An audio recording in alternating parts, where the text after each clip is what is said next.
ሳያስበው በአሰሪው ላይ ከባድ ነገር የፈጸመው ጠባቂው አሸናፊ ወይዘሮ እታለም ወደ ቤቷ አደይን ይቅርታ ጠይቃ እንደተመለሰች በር ክፈቱልኝ ስትል የገዛ ጠባቂዋ የቀጠረችው በእሷ ላይ እንግዲህ ጉዳት አድርሶባት ነበር። ወይዘሮ እታለምም እሷን መሆኗን እንግዲህ እሱ ሲያውቅ በጣም ደነገጠ። እማዬ ያለችም ፍቅር ተረብሻ ነበረ። እትዬ ይቅርታ እርሶ መሆኑን አላወኩም ነበር ሲል ለወይዘሮ እታለም መለሰ። አሸናፊ በጣም ደነገጠ። ምን መሆን ነው አሸናፊ? ምንስ አድርጌ ነው አለችው። ወይዘሮ እታለም ራሱን ያዘ። በጣም ተጨነቀ። ለምን ትመለከቱኛላችሁ? ኑ አንሱኝ እንጂ አለች። ሌሎቹ እነ ፍቅር ሲያነሷት አሸናፊ እኔ እናንተ አልጨረስንም ስትል ለአሸናፊ ነገረችው። ዴቭ በቃ ወደዛ ቤት ከእንግዲህ በኋላ መመለስ የለብሽም፣ ቤት ተከራይተን አብረን እንኖር ሲል ለአደይ ነገራት። ሳንጋባ እኔ እናንተ አብረን መኖር የለብንም ስትልም ወይዘሮ እታለምም ከሰማች ነገር ጥሩ ነገር አይፈጠርም ስትል ለዴቭ ነገረችው። እሱም ቤተሰቦቹ እንደማያውቁና ያም ደግሞ እኔ እኮ አንቺን ብዬ ነው እንጂ እኔ ለእታለም መናገርና ማሳወቅ እፈልጋለሁኝ ሲል ለአደይ ነገራት። እኔም ቤተሰቦቼ አላወቁም፣ የቤት ሰራተኛ መሆኔን ይህንን መቅረፍ አለብኝ ስትል ለዴቭ ነገረችው። ያማ እኔም ለቤተሰቦቼ አልተናገርኩም ሲል ዴቭ ለአደይ ነገራት። ታዲያ በኔ ከአፈርክብኝ ለምንድነው እኔንስ ወድሻለሁ እያልከኝ ልቤን እንዳትሰብረው ስትል ለዴቭ ነገረችው። እኔ ኤላ አይደለሁም ዴቭ ነኝ፣ እንደዚህ የማደርግ ሰው አይደለሁም ሲልም እኔ ከአንቺ ጎን ነኝ፣ መቼም ቢሆን አደይ አልለይሽም፣ እወድሻለሁ፣ አፈቅርሻለሁ ሲል ለአደይ ነገራት። አሁን ተነሽና ልብስሽን ቀይርና ወደ ውጭ እንውጣ አደይ ብሎ ግንባሯን ሳማት። እቀፊኝ እንጂ አደይ ሲል ለአደይ ነገራት። ሰላም ጤና ይስጥልኝ ውድ የተከበራችሁ የዚህ ዩቲዩብ ቻናል ተከታይ ሆናችሁ ቤተሰብ በሙሉ በያላችሁበት አሰላማችሁ ብዝት ይበል። ሰራተኛዋ አደይ ክፍል 122 ተለቀቀ። አሸናፊን ያስደነገጠው በአሰሪው ላይ ሲያስበው በትር ያሳርፈውና ወይዘሮ እታለምን እያስደነገጣትና ደግሞ እሷን እንድትወርቅ እያደረጋት የቀጠረችው ጠባቂዋና ዘበኛው እሷን ስለጎዳት እንዴት እንደዚህ ታደርጋለህ አሸናፊ ስትል አሸናፊ ነግሯለች። አሸናፊም ይቅርታ አድርጊልኝ እኔ እርሶ መሆናችሁን አላወኩም ነበር ትዬ ሲል በጣም ተርበተበተ። አንተ እንዴት እናቴን እንደዚህ ታደርጋለህ ስትልም ፍቅር ተንኮለኛዋ ነገረችው። ፍቅር ተንኮለኛዋ ለአሸናፊ በዛ መልክ ከነገረችው በኋላ አሸናፊ ወደ ቤትም ገብቶ እኔ ይቅርታ እንድታደርግልኝ እፈልጋለሁ ሲል ለወይዘሮ እታለም ነገራት። አሸናፊና ሩታ ቪዲዮ እየሰሩም ከአንድ ተራ ጠባቂ ጋር ምን ያጃጅልሻል ስትልም ስራ የላችሁም ወይ ስትል ለሩታ ነገረቻት። አሸናፊም እንዴት እኔን እንደዚህ ያለሽ ሲል መልሶላታል። ሩታ ቀበጧም ኮስተር ባለ መልክ መልሳላታል። እየተንጫጩ ቲና ቀበጧም እዛ እንደነበረች እኔ በአሰሬ ላይ በእትዬ ላይ ይህን ነገር እንድፈጽም ያደረግሽው አንቺ ነሽና ራስሽ መጠየቅ አለብሽ አንቺ ተንኮለኛ ብሎ እሷን እየተጨቃጨቃት ለወይዘሮ እታለምም የእሷ ስራ ነው ሲል እነግሯታል። ቆይ ምንድነው የምትጨቃጨቁት? ሰው አሞት መተኛት አይችልም ወይ? አንቺስ እዚህ ቤት ምን ያመላልስሻን? ለምን መጣሽ ስትል ለቲና ወይዘሮ እታለም ነገረቻት። አንቺን ብዬ ዴቭን ብዬ ልጠይቃችሁ ነው እየመጣሁት ስትል ነገረቻት።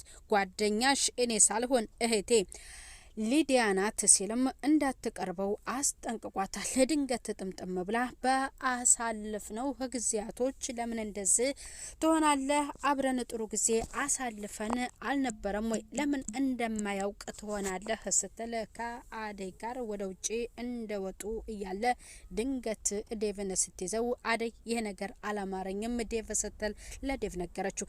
የምን ጊዜ ነው ያሳለፋችሁትስ ስትል አደይ ለእቲና ነገረቻት። ከአንቺ ጋር ከመተዋወቁ በፊት ከኔ ጋር ጥሩ ጊዜ አሳልፈናል ያስተዋወቀችንም ሊዱ ናት ስትል ለአደይ ተናገረች። ዴቭ አደይ ዝም በያት፣ እሷ ዝም ብላ ነው የምትቀባጥረው፣ ስርዓት ያዢ፣ እኔ አይደለሁም ጓደኛሽን ፈልጊ ሲል አጠገቡ እንዳትደርስ አስጠነቀቃት። እሷም ተናዳ ሄዳል። በአፈቀረችው እሱ ምላሹ ደግሞ ያልሆነና የድሮ ፍቅረኛውን አደይን የሚያስባትና ስለ አደይ የሚወዳትንና የሚያፈቅራትን ቅምጥል የምትወደው እሷ ፊት የአደይን ሁሉንም ነገር ዝርግፍ አድርጎ ለቅምጥል እንደነገራት ቅምጥልን አስከፍቷታል። በቃ እኔ በወደው ባፈቅረው ብቻዬን ምን ዋጋ አለው? አንድ እውነት ልንገርህ ስትል ለባቡሬ ነገረችው። እሱ አደይን ይወዳል፣ ያፈቅራታል፣ ያስባታል። እኔ ደግሞ እሱን ወደዋለሁ። ስለዚህ ይሄ ምን ዋጋ አለው? ከእንግዲህ በኋላ ምንስ ተስፋ አለኝ? መጠጥ ልጠጣ፣ እባክህ አትረብሸኝ ስትል ለባቡሬ ነገረችው። አንቺ ስርዓት ያዢ፣ ለኔ ያለሽኝ ብቸኛ ስጦታዬ ቤተሰቤ ነሽ። ለምን እንደዚህ ታሆኛለሽ? አሁን እንደዚህ መሆን የለብሽም። በቃ ራስሽን መጠበቅና ራስሽን መሆን አለብሽ በማለት ባቡሬ እህቱን ቅምጥልን ነግሯታል። ነይ እንሄድ እረፊ ሲል ለሷ ነግሯታል። ሌላ ደግሞ ለምለም እያሰበች ነበር። ምንም ቢፈጠር ከአጠገብሽ አልለይም፣ እወድሻለሁ።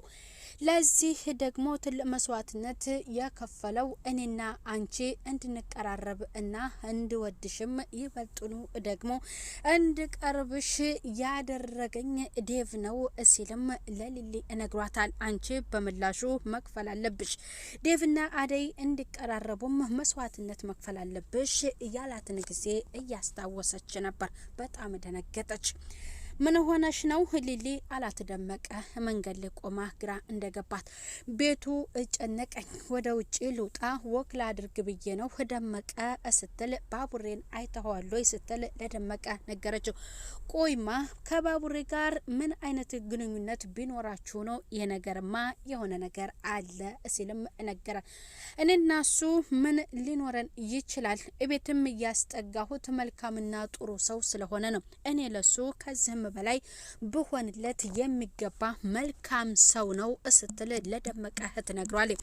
እንዴ ለምን እንደዚህ ያለሽ በማለት እጇን ጥርቅም ሲያደርጋት ተፈላጊው ባቡሬ ለምን እጇን ያስካት ሲል ለደመቀ አስጠነቀቀው። ለምንድነው እንደዚህ ጓ የምትለው? እየተቆጣኸኝ እኮ ነው ሲል ደመቀ ለባቡሬ ነገረው። ታዲያ እጅ ለእጅ ተያይዛችሁ እሳያችሁ ምን ልበል ሲልም ደመቀ ባቡሬ መልሶለታል። በቃ እሺ ሲልም ደመቀ ከሷ ጋር እያወራ ያለውን ነገር አቋርጧል። ዴቭና አደይም ወደ ውጪ ልብስሽን ቀይረሽ እንውጣሲ ስላላት በዚህ መንገድ መሄድ የለብንም ቤተሰብ ቢያይንስ ሊሄ የምትወስደኝ መንገድ ደግሞ ወደ ቤት ነው የሚወስደኝ ስትል ቀበጧ ቲና ዴቭዬ በማለት ዴቭን ለመያዝ አሰበች። ይች ልጅ አኳኋኗ አላማረኝም ዴቭ እባክህ ስትልም ኮስተር ብላ ለቲና ትመልሳለች። እኔ እናንተ ብዙ ጥሩና ጣፋጭ ጊዜያቶችን አሳልፈን የለም ወይ? ለምንድነው እንደዚህ የምትሆነኝ ስትል ለዴቭ ነገረችው። ዴቭ ማስጠንቅቆ ለዛች ለቀበጧ ቲና ነገራት። ለምን እንደዚህ ትሆኛለሽ? እኔና እሱ ካንቺ በፊት ብዙ ጊዜ ደስ የሚል ጊዜያቶችን አሳልፈናል ስትል ለአደይ ትነግራታል። ነይ ዝም በያት አደዬ በማለት የአደይን እጅ ይዞ ዴቭዬ ጉዞውን ቀጠለ። ቁጭ ብለው እያወሩ ነበረ። ወይዘሮ እታለም ለቲና የማይገባት ወይንም እዛ ቤት መንጣቷና ጓደኛሽ ሊዱ ነበረች፣ እሷ ደግሞ የለችም፣ መመላለስ ወደዚህ ቤት አታብዥ ስትል እነግራታለሁ። የቤዛ ወደዛ ቤት መንጣትም አስፈልጓታል። ለምንድነው የምትፈልጋትና ወደዛ ቤት እንድትመጣ የምታደርገው ስትል ፍቅር ተንኮለኛዋ ለእናቷ መለሰችላት።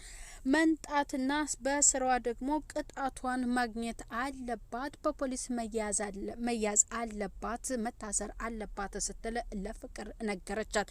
አደይ ነጻ እንደወጣችና ወደ ስራዋ ደግሞ መመለስ እንዳለባት አለባት ወይስ ምን ታስቢያለሽ ስትል ጓደኛዋ ሊሊ ነግራታለች። አሁን ላይ ራሴን ማዳመጥ አለብኝ ስትልም ለሊሊ መልሳላታለች። እሺ እኔን እያየሽ ደግሞ በኔ ያለፈውን ወይንም ያሳለፍኩትን አንቺም እንዳትፈሪ እንድትጠነቀቂ ነው። ስለ ዴቭ ምን እያሰብሽ ነው ስትል ትነግራታለች። እሺ ብለሽዋል አይደል? ተቀብለሽዋል አይደል? ስለዚህ ምን እያሰብሽ ነው? አብረው መኖሩን እያሰብሽ ነው አይደል? ስትልም ነግራታለች። በዛም አዎ ተቀብየዋለሁ የፍቅር ጥያቄውን ግን ልቤ እየፈራ ነው ያለሁ። ያም የአንቺ እድል ወይንም በኤላ እንደተከዳሹ እንዳይከዳኝ እያልኩ ልቤ ይፈራል ስትልም ለጓደኛዋ ነግራታል። ዴቭ በር ቆረቆረ። ባቡሬ መጣ መሰለኝ ባቡሬ ግባ አለች። ዴቭ ነው።